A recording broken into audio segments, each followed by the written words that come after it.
Dumelang, welcome to Face the Nation. My name is Clement Manyatela. Great to have you with us here on SABC News. On the show tonight, why did Al-Jama withdraw a motion of no confidence in Johannesburg? Mayor Dada Morero, the leader of Al-Jama, Ganief Hendricks, joins us to explain.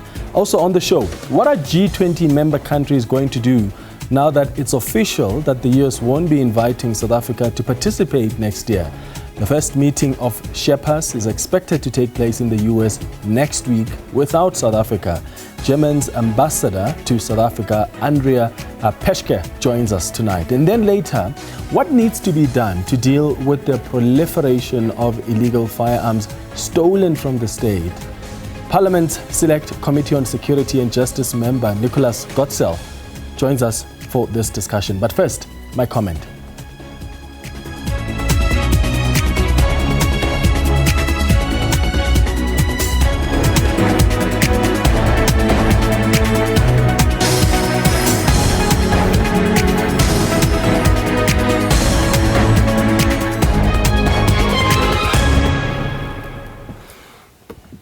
So the Minister of Police, Senzo Mchunu, has started his testimony at the Madlanga Commission today, and he's expected to continue on Thursday because tomorrow the Commission will hear from the suspended EMPD Deputy Chief Nhlanhla Mkhwanazi.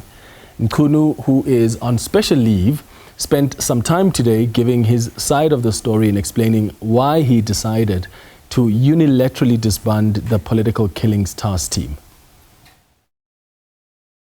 It would have been dissolved, commissioners, for the simple reason that the NPKT2 couldn't coexist with specialized units, one of which would be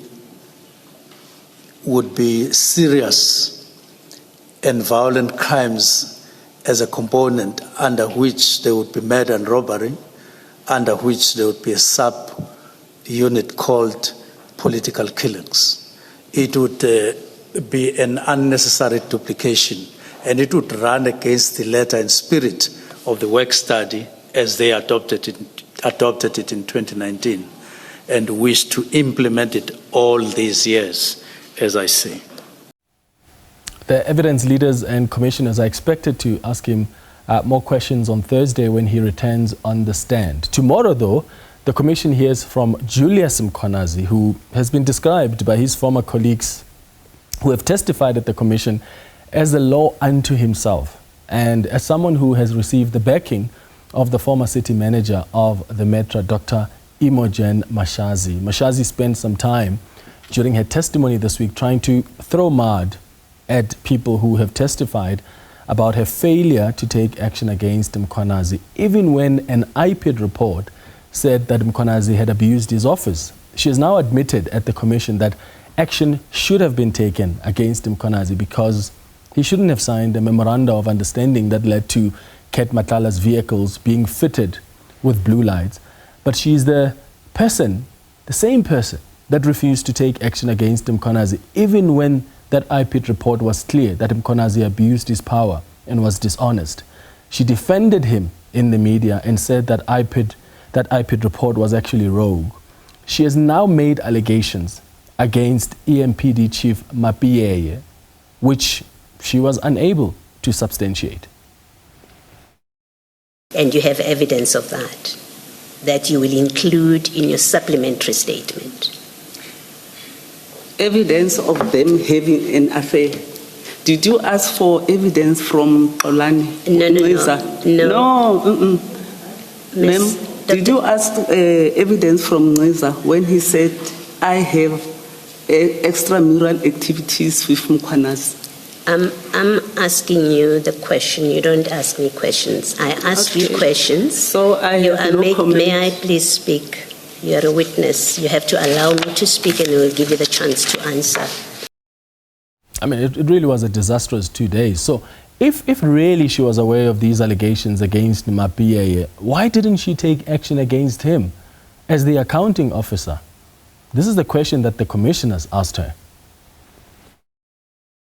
If you want to discipline an official or a senior manager, there are regulations or guidelines stipulated that you should have something in writing, a complaint in writing, that this person has done this, 1, 2, 3, and you need to investigate. While investigating, you put that person on precautionary suspension, but through the approval of council. I can't just do it as an individual or as an accounting officer, because he was appointed as Section 56, he reports to council. And I indicated yesterday that my hands were very tight because he's been protected politically throughout. Now, Advocate Sello, who led her evidence, made this closing statement on the matter, and she basically told her to go and reflect because she wanted someone to come and testify about how she was violated or sexually harassed by Mapia. And Advocate Sello basically told her that, how do you want to bring someone here to back up something that's got nothing to do with the core issues that you came here to answer at the Madlanga Commission? And she has since been asked to reflect on that. The question we're asking you tonight is, what do you think of Dr. Mashazi's testimony over the last 2 days? You can share your thoughts with us by sending us a WhatsApp voice note on 078-459-1897. Remember to tell us your name and surname and where you're sending the voice note from. And please keep it at 30 seconds. Alternatively, you can send us an X on @FaceTheNation SABC. We'll be back after the break.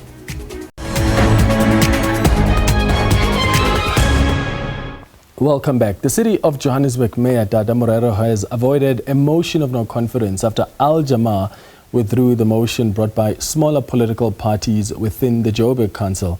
The motion has been initiated and led by Jama-ah Party, supported by the UDM and ATM, and they've cited issues of governance, instability, accountability, lapses, and deteriorating service delivery.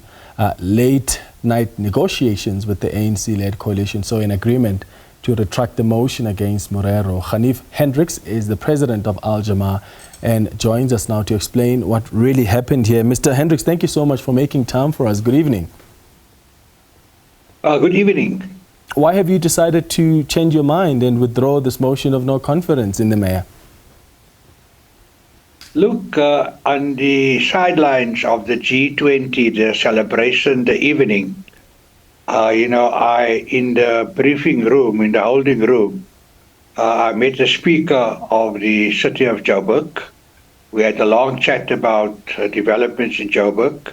I also met the premier of Gauteng, and also David Makura, who is a very influential leader in Gauteng, as well as the Secretary General of the ANC, who happened to pop in at the end of our conversation.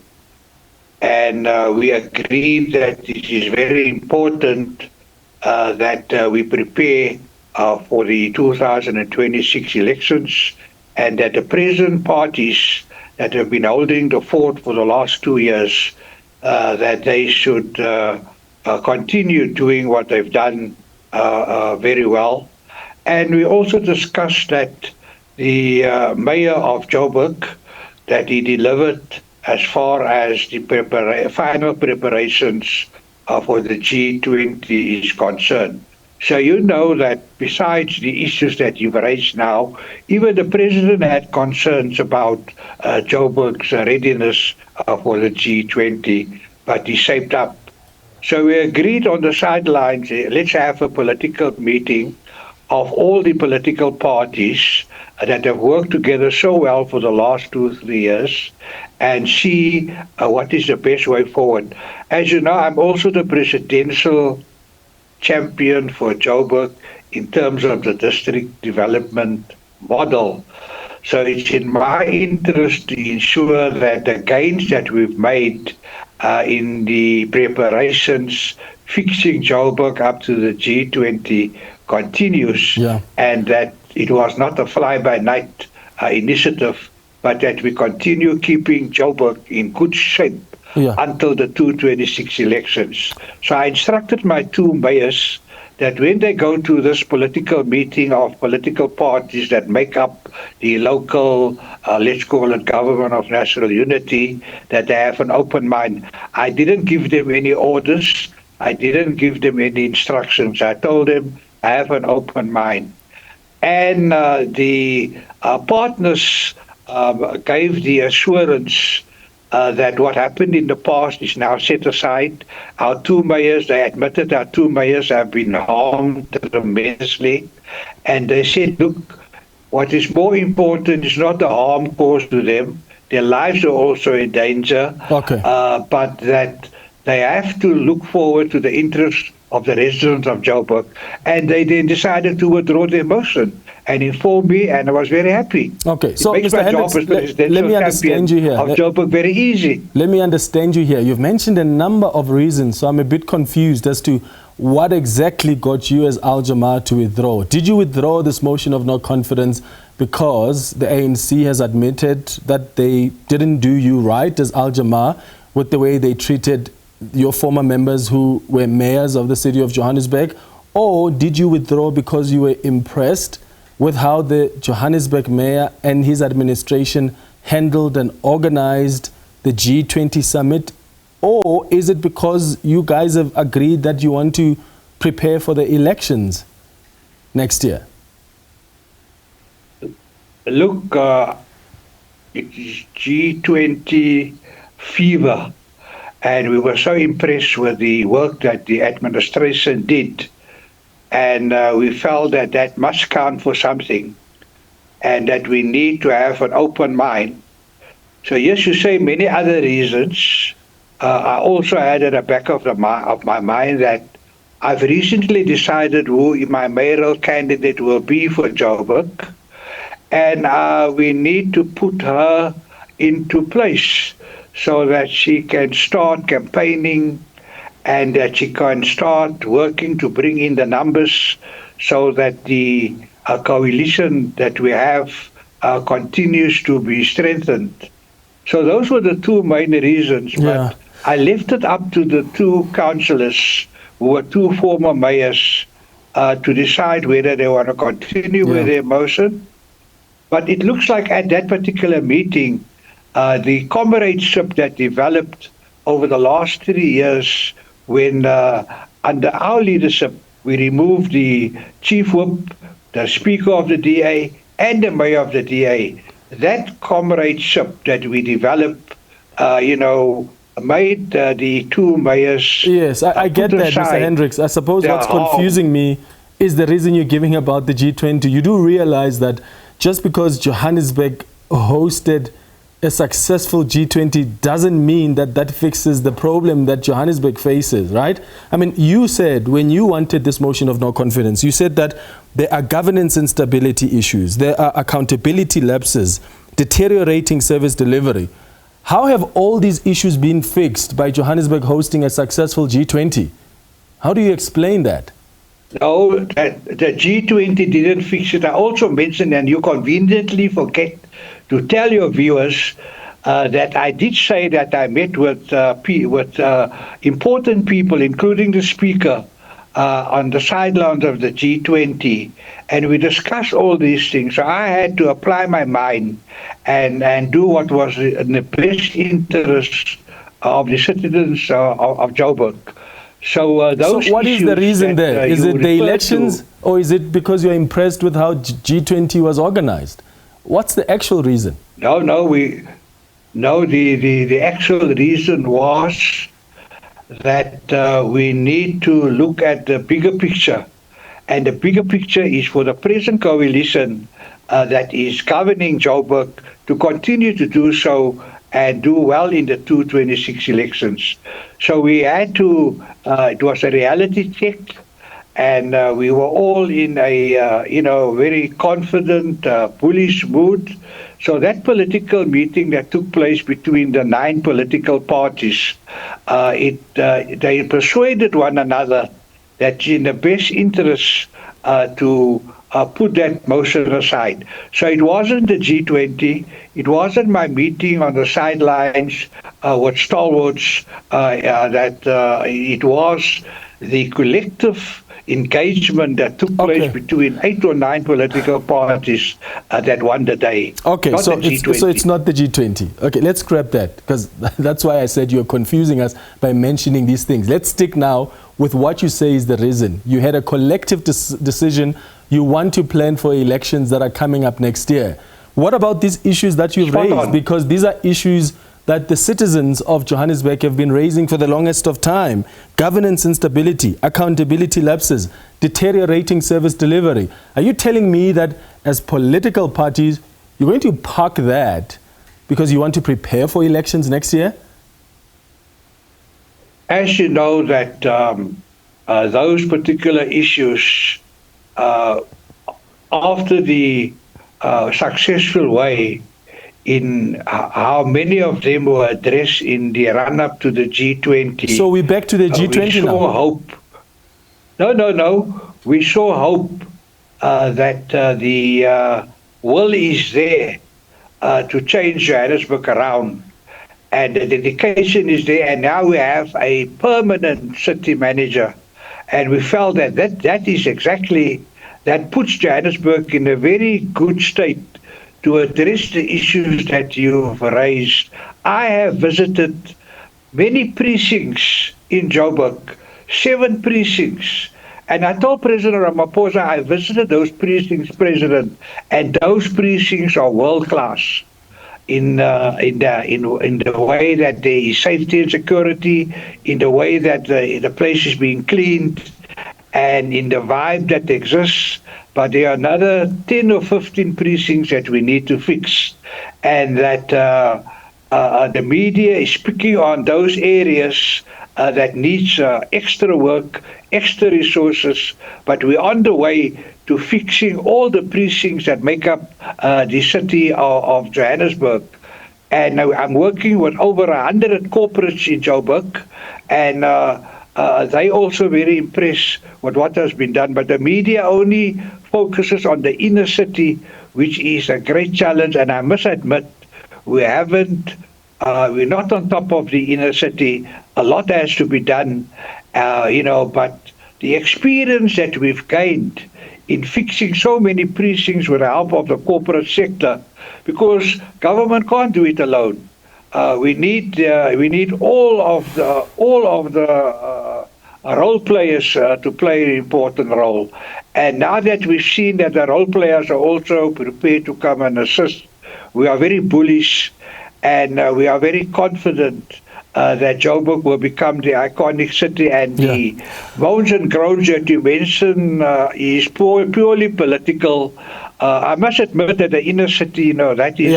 And Mr. Hendricks, I think, we're very well aware of those issues in the inner city. I suppose I'm still stuck at the fact that just because there's been a successful G20, as you've indicated, for you, that demonstrates a willingness to do things. Yes, because everyone threw their weight. Yeah, but have you paused to ask why did the leadership of Johannesburg need a G20 to show a willingness to respond to challenges that residents have raised for so many years?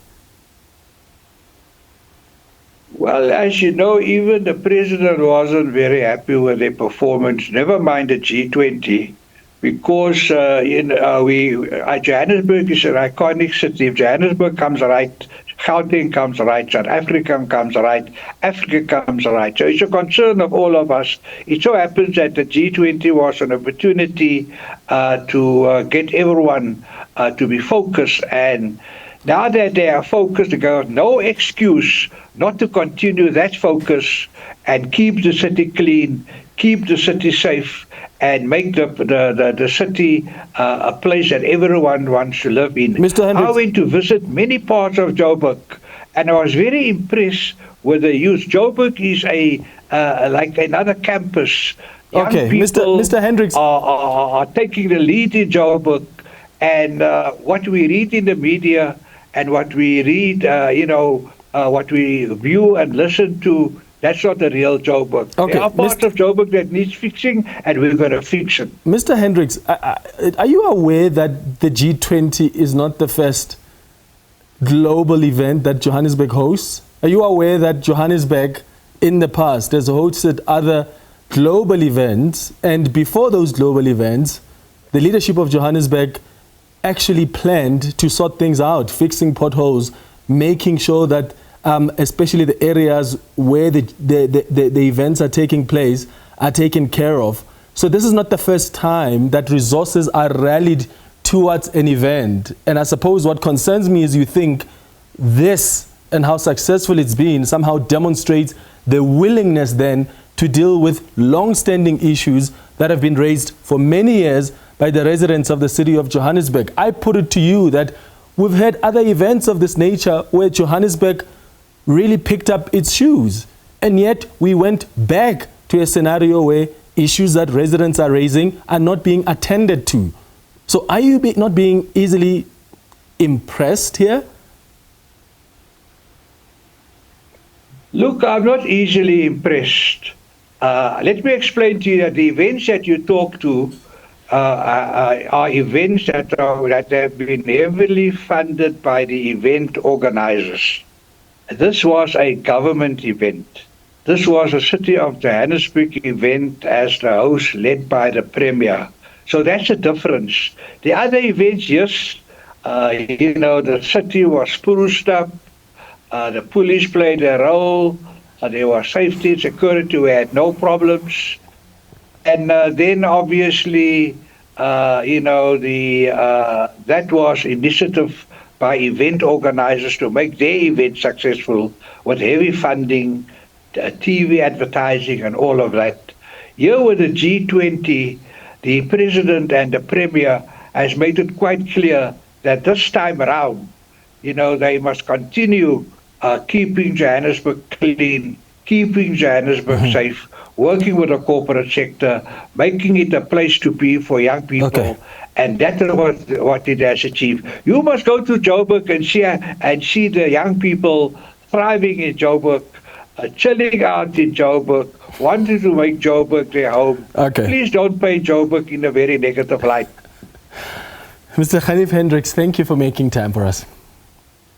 We'll be back after the break.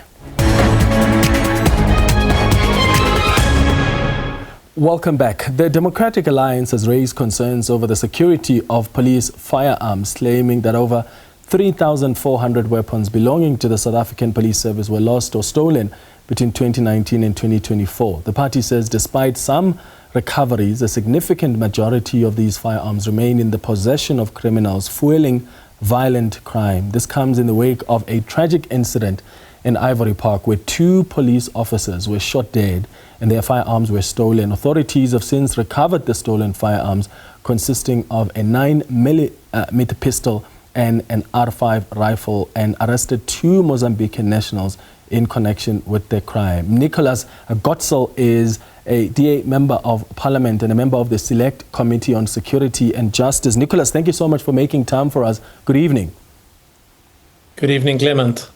This issue of illegal guns is really concerning, more so because some officers die from the same guns that belong to the state. How is it that the SAPS is one of the single largest contributors to the illegal firearms economy through its own losses? Well, Clement, it pains me to say that although it is shocking, it's not surprising.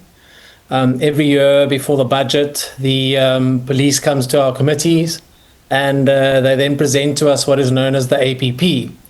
It's the annual performance plan. And in this performance plan, they tell us how many guns they plan to lose. Now, in the last APP, they said they plan to lose 515 guns. And from the stats in the parliamentary question we got today, that number is a lot more. And of course, it is very worrying. What's being done about this? Because this, at some point, is an operational threat. It reflects just how deeply criminal networks target as the SAPS as a supplier of these weapons.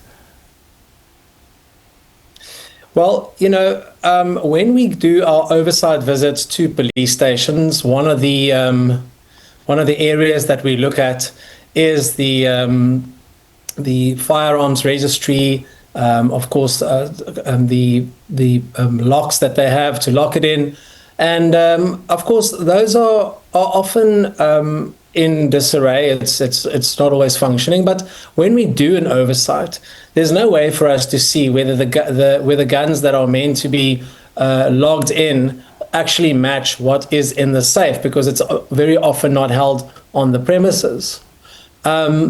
we know now that of course, you will also remember the Cape Town incident a few weeks ago, where a on-duty policeman was robbed of his firearm purely because the clip of the holster did not work.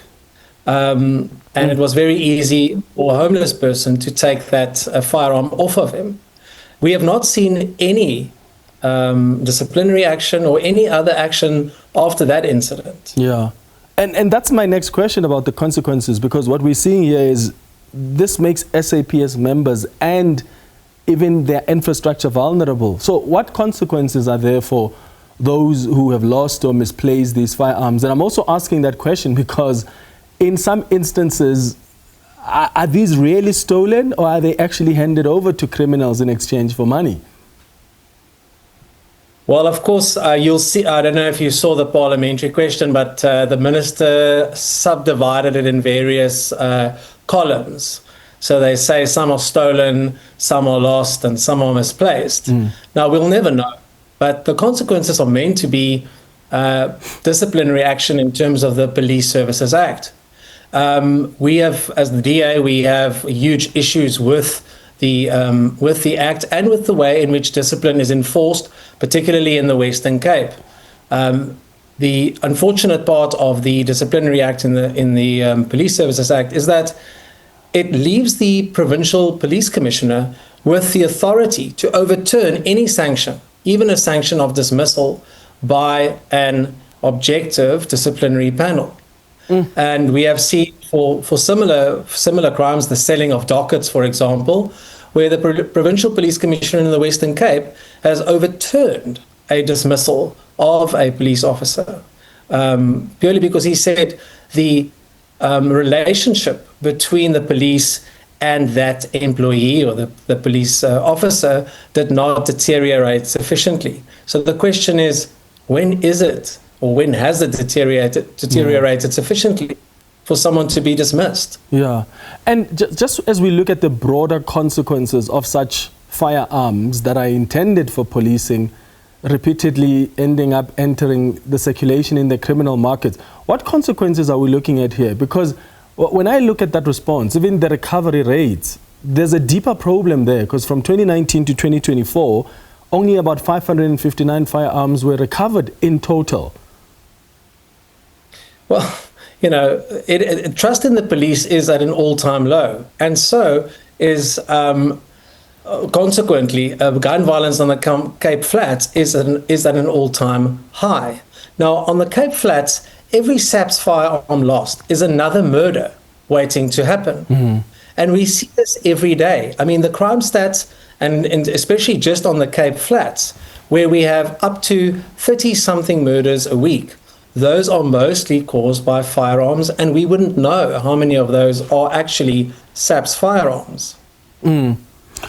Does it help for us to know what the areas of concerns are? Because another critical detail in that reply is the SAPS's refusal to disclose which stations or clusters or even ranks are high risk for firearm losses. And the SAPS has stated that releasing that information may actually expose the vulnerabilities. But the problem is that these losses have continued for half a decade now without transparent consequence management or structural reform. Do you think that would help when we get into the details of what are the high-risk areas here? Absolutely. Parliament has an oversight function. And for one, myself and my colleagues in the police portfolio in the DA, we have learned not to rely on parliamentary questions alone. And we do our oversight unannounced so that nobody knows that we are coming. But when the police minister in a parliamentary question such as this says that he cannot divulge certain information, it raises huge alarm. Because why do they not want to give us that information? Why do they not want us to go and do the oversight, especially in these areas where we really need to do oversight and where we need to show communities, suffering communities, especially on the Cape Flats, that something is being done.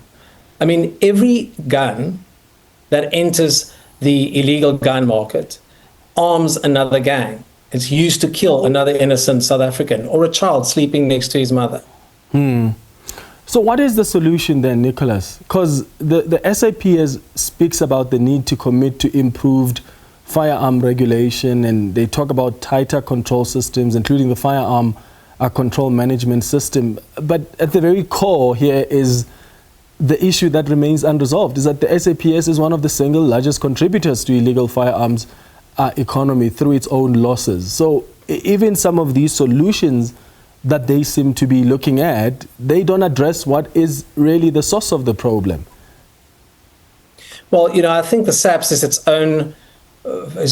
own biggest saboteur, because they implement one project after another. Chanela 2, they introduce the anti-gang unit, the TRT teams.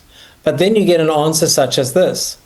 And instead of saying to us, we're playing open cards with you. I mean, we have a new minister. The minister has come in to say that he means to help clear things up, and he wants to help make South Africa a better place. Why are we still getting answers such as this one? Why are they not playing open cards with us as South Africans, not just us as parliamentarians? So do you then think that it doesn't make sense for government to pursue policies aimed at restricting lawful citizens' ability to own firearms for self-defense, while the SAPS itself continues to lose these thousands of guns? Because the state, as you can imagine, they want the disarmament from compliant citizens, you could argue, while failing to secure its own arms. Yeah, South Africans must be allowed to secure themselves, and they must be able to protect themselves.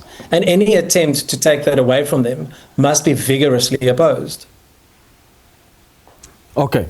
And what's the next thing? Will you be doing something as a committee, or just even as the Democratic Alliance? What proposals are you putting on the table as we wrap up? Well, certainly what we will do is to get a follow-up breakdown of these stats, and we will certainly now use all the other parliamentary tools available to us to get an answer to that second question. We will not accept that the minister is not willing to divulge to us where the problem areas are. And once we know where they are, we will go there and we will see how we can fix it. All right. Nicholas Gotsell, DA Member of Parliament and a member of the Select Committee on Security and Justice, thank you so much for making time for us. Here's a reminder of the question we've been asking you tonight on Face the Nation. What do you think of the testimony of the former Ekurhuleni City Manager, Dr. Imogen Mashazi? She was there at the Madlanga Commission over the last 2 days. What do you make of how she has put things across, the things she was unable to respond to? What do you think that actually demonstrates about her as a professional, but about her leadership as well? You can send us a WhatsApp voice note right now, or you can send us a tweet on @FaceTheNation SABC. We'll be back after the break.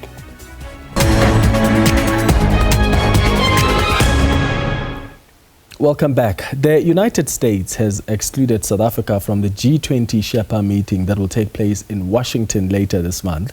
The US took over the G20 presidency from South Africa on the 1st of this month.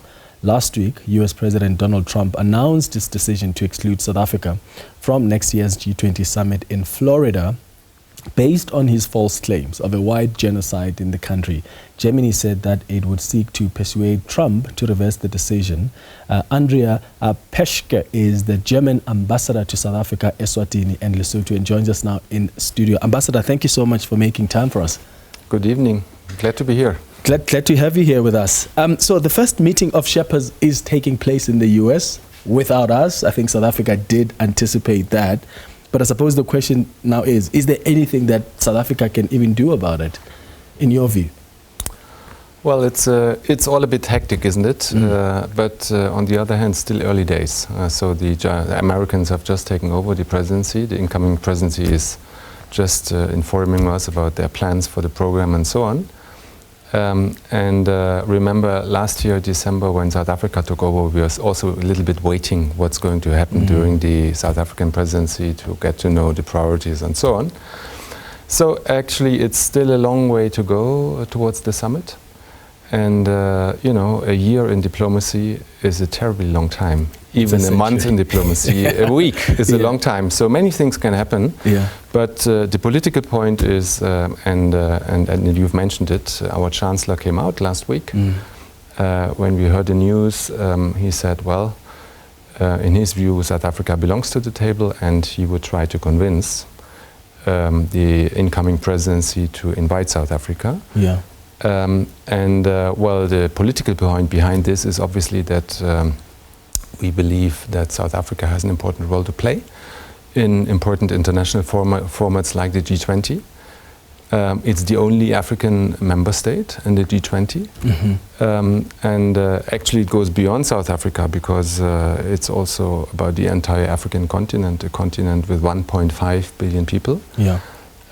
So you would want to have a representative of this continent around the table. Yeah. So that's number one. And number two, actually the G20 is quite a difficult group. It's very heterogeneous. You have countries like China and the US.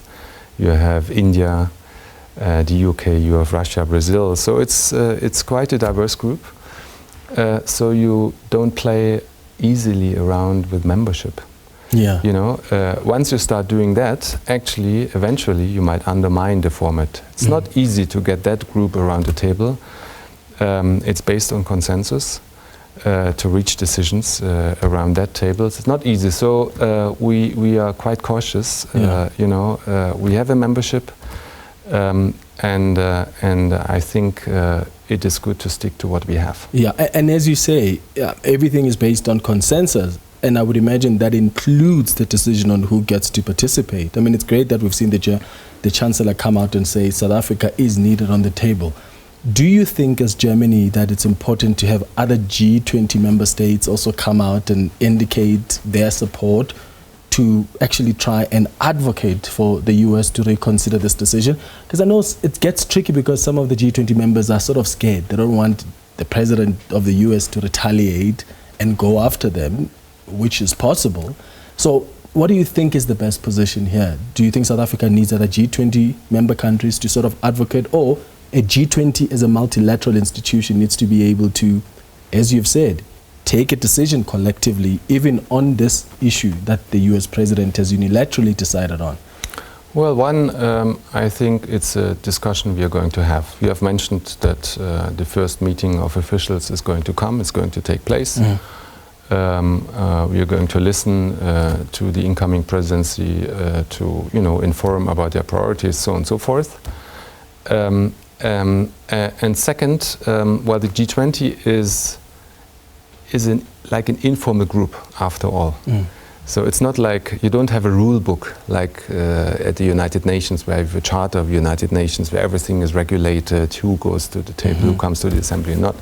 So actually it's a bit the process as follows. The presidency invites other member states to the meetings, and then the meetings take place, like it was the case here in South Africa.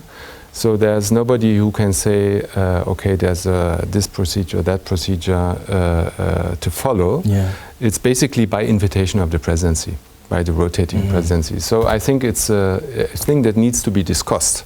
So far, decisions have been taken within the G20 by consensus. And that's an important principle. I mean, we had this principle, we talked about it even through the South African presidency, because some of the issues that were discussed were a little bit controversial. Yes. You know, not all member states would subscribe to things like diversity or the inequality report or things like that. So there was a discussion how far we can take the consensus, or you know what we need to do, or whether we go for a chair summary. You remember during the summit. So I think it's a discussion we're going to have, and you know, I'm sure that the issue will be raised by other member states as well. From what I saw after the summit here in Joburg, I think there was a lot of support for the South African presidency, a lot of respect, a lot of admiration for what South Africa did in this format. And the French have said that they're going to invite the South Africans for the G7 summit as a guest country, and going to take up some of the issues that were treated at the G20 here during the South African presidency. So we see. I mean, it's a discussion that's going to come up. It's still early days, if it was just easy like that, then you wouldn't need diplomats. You don't think the ship has sailed because the Sherpas are meeting next week and we're not going to be there? Well, as I've said, it's early days. Yeah. It's really early days. If I remember this year, it was no easy sailing. Huh? I mean, one partner saying, no, we are not coming, then coming. Then not coming, again saying we're going to send our deputy president, then not coming. So, I mean, things can change. Things can change. It's still early days.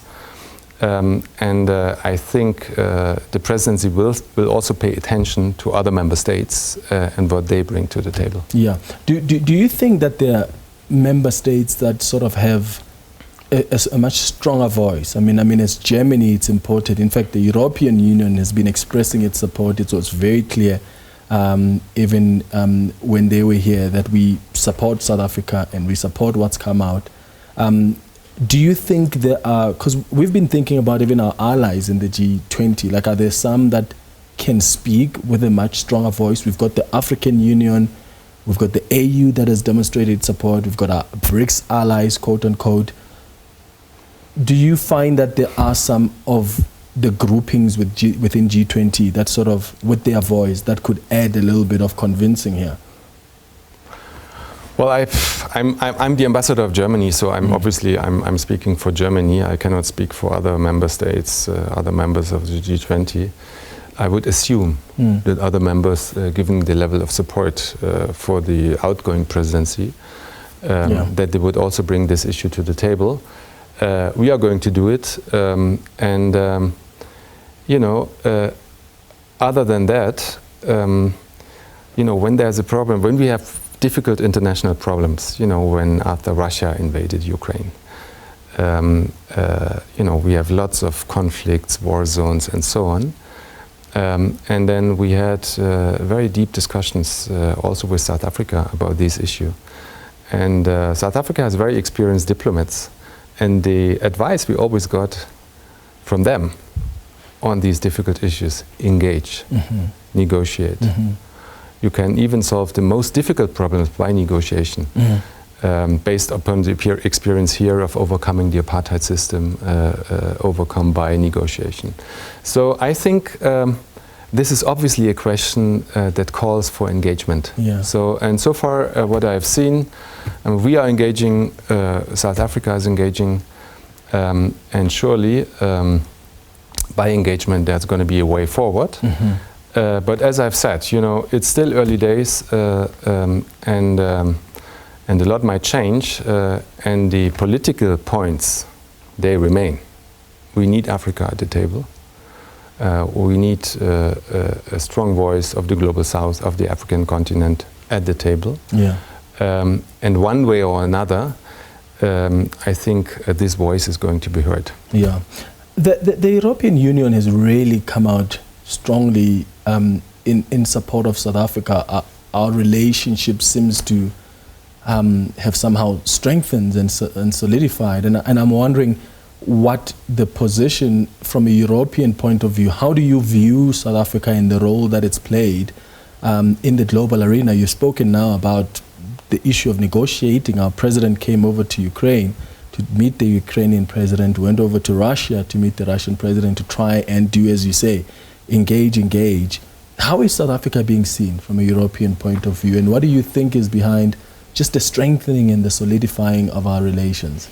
Actually, I have to tell you, in terms of our bilateral Germany-South Africa and the relationship between South Africa and the European Union, of which Germany is a member state.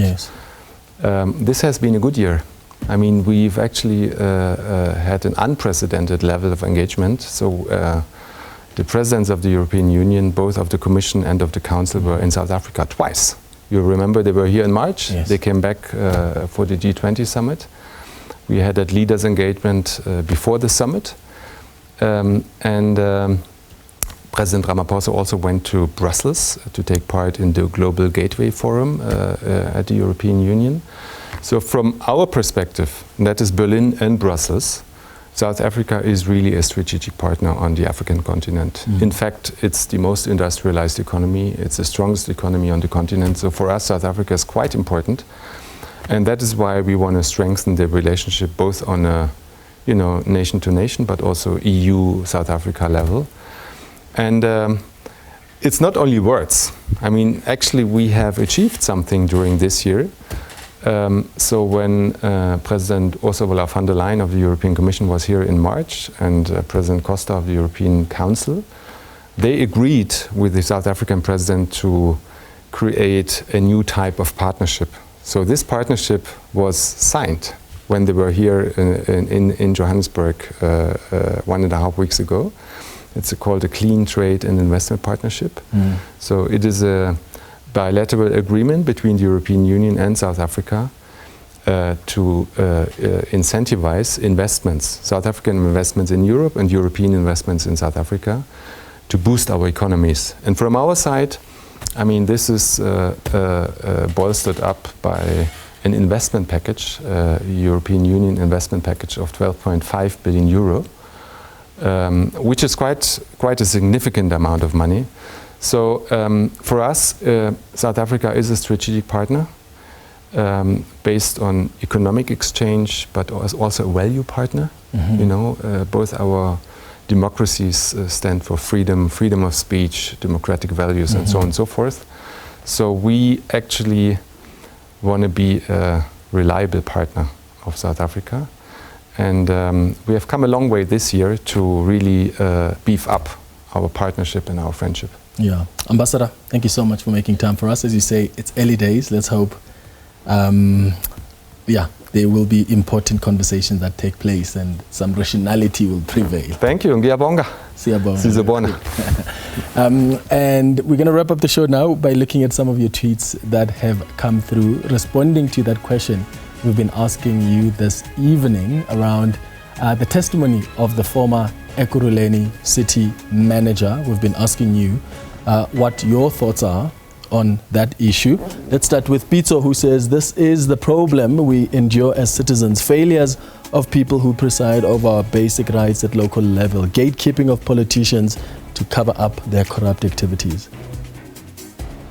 Kingdom says, I'm very disappointed with her conduct and approach. She was clearly on the counter-attack against Mapiyeye. She missed the opportunity of providing objective evidence or information to the Madlanga Commission. She was a disaster from the beginning to the end. Thank you so much for all of your tweets, and thank you for watching the Tuesday edition of Face the Nation. We'll be back with you on Thursday at 8 p.m. Have a good evening. Cheers.